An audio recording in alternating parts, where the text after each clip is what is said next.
Hello' guys welcome জনাইছোঁ মুৰাঞ্জু kitchen ব্লগলৈ। কি খবৰ আপোনালোকৰ? ভালে? আশা কৰোঁ সকলো ভালে আছে। গাইজ আজি দেওবাৰ স্পেচিয়েলি এয়া তৰা গাজলি বনাওঁ।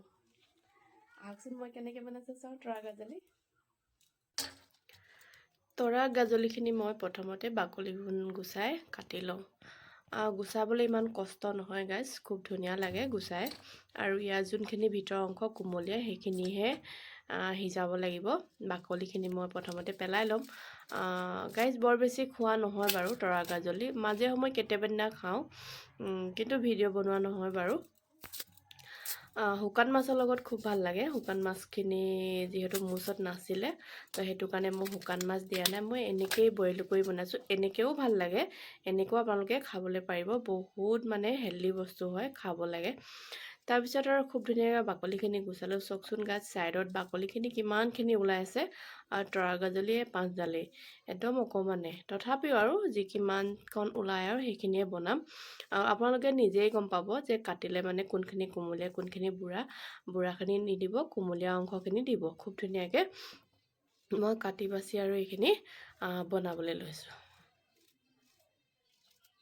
কাটি থাকোঁতে যে কিমান ধুনীয়া তৰা গোন্ধাইছে, গোন্ধটো মানে কিমান মজা লাগিছে গাইজ। আৰু খুব ধুনীয়াকৈ কাটি মোৰ গোটেইখিনি হৈ গ'ল। আৰু এয়া চাওকচোন ইমানখিনিয়ে ওলাইছে। আৰু এইখিনি মই একো কষ্ট নকৰোঁ, মানে একেবাৰে ইজিকৈ বনাইছোঁ। ইজিকৈ যিমান বনাবলৈ সুবিধা মানে খাবলৈ সিমান মজা। ইয়াত একো মই তেল মছলা একোৱেই নাই দিয়া, খুব ধুনীয়াকৈ বনাইছোঁ আৰু বইল কৰি। তাৰপিছত পানীখিনি দিলোঁ, পানীতে তৰা গাজলিখিনি কাটি দিলোঁ, ঢালি দিলোঁ সৰু সৰুকৈ কাটি লোৱা। তাৰপিছত আৰু ইয়াত আলু দিছোঁ, আলু অলপ ডাঙৰ চাই 2টা দিছোঁ। মানে কি হয়, আলুখিনি যে ভাগি যাব যে, তেতিয়া খুব ধুনীয়াকৈ ডাঠ হ'ব, খাবলৈ খুব মজা লাগিব। তাৰপিছত আৰু দেখিছেনে বইল হ'ল অকণমান। তাৰপিছতে ইয়াত মই তেজপাত 2খনমান দিওঁ, লগত অকণমান নিমখ, তাৰপিছত দিছোঁ বিলাহী, তাৰপিছত দিছোঁ খুন্দি লোৱা আদা নহৰু অকণমান বেছি দিব, তেতিয়া খাই খুব ভাল লাগিব। বহুত ধুনীয়া গোন্ধ ওলায় তৰা গাজলিৰ লগত, আৰু আদা নহৰু গোন্ধটো খুব ধুনীয়া ওলায়, ভাল লাগে। তাৰপিছত এইখিনি মই আৰু অলপ দেৰি সিজাম। আৰু এইফালে হৈ গৈছে 20 মিনিটমান মই সিজালোঁ, কিন্তু গাইজ 20 মিনিটমান লাগিছে। আৰু গাইজ জানেনে, ভিডিঅ'টো মোৰ মানে দেওবাৰে থালিখন বুলি আৰু 2-3 ঘণ্টা খানা বনোৱাত লাগেই, কিন্তু মই 5 মিনিটতে ভিডিঅ'টো দিব লগা হয় আপোনালোকক, যিহেতু চাবলৈ কাৰো ওচৰত সময় নাই, নহয় জানো গাইজ। লাষ্টত আৰু খুব ধুনীয়াকৈ মই অকণমান নগা ধনিয়া কাটি দিলোঁ। এয়া গেছ বন্ধ কৰি দিলোঁ। আৰু এইফালে দুপৰীয়া থালিখন অকণমান পৰিৱেশন কৰি আপোনালোকক দেখাইছোঁ গাইজ।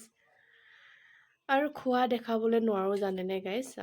খোৱাটো দেখালে কি হয়, ল'ৰাই কয় মা তুমি আগতে খাই ল'লা, মই ভাত নাখাওঁ, তেনেকৈ কয়। সেইটো কাৰণে খোৱা আগতে ভিডিঅ'টো মই নাই বনোৱা বাৰু, কিন্তু খোৱা দেখাব মন যায় আপোনালোকক, তথাপিও দেখুওৱা নহয়। যিহেতু ল'ৰাই নাখায়, মই আগতে খাই দিলোঁ বুলি নাখায়, খাব মন নকৰে, তো সেইটো কাৰণে মই খোৱা ভিডিঅ' দেখুওৱা নাই বাৰু, আপোনালোকে বেয়া নাপাব। আৰু স্পেচিয়েল আজি এয়াই দেওবাৰে থালিখন মোৰ কেনেকুৱা লাগিলে কমেণ্টত জনাব। আৰু এই তৰা গাজলিখন নিশ্চয় বনাই খাই চাবচোন গাইজ, ইমানেই মানে বহুতেই ভাল লাগে। আৰু ইয়াত বগা পিঁয়াজ এটা লয় আৰু জলকীয়া অকণমান লয়, আৰু লাষ্টত আজি পৰিৱেশন কৰি দেখালোঁ দেওবাৰে থালিখন। এয়া আছিলে মোৰ দেওবাৰে থালি আজি গাইজ। অকণমান লগত শাক ভাজিও লৈছিলোঁ। গাইজ মোৰ দুপৰীয়া খানা হৈ গ'ল, আৰু এই তৰা গাজলি চব্জিখন আপোনালোকে বনাই খাবচোন, ইমান ভাল লাগে। আৰু গোন্ধ যে ইমান ধুনীয়া গোন্ধাইছে, বইল কৰিছে ন, বহুত ধুনীয়া গোন্ধাইছে। নতুন এটা ভিডিঅ'লৈ আকৌ আপোনালোকৰ ওচৰলৈ আহিম। আজিলৈ আহোঁ, আৰু ভিডিঅ'টো লাইক, শ্বেয়াৰ, চেনেলটো ছাবস্ক্ৰাইব কৰি দিব। বাই বাই, ধন্যবাদ।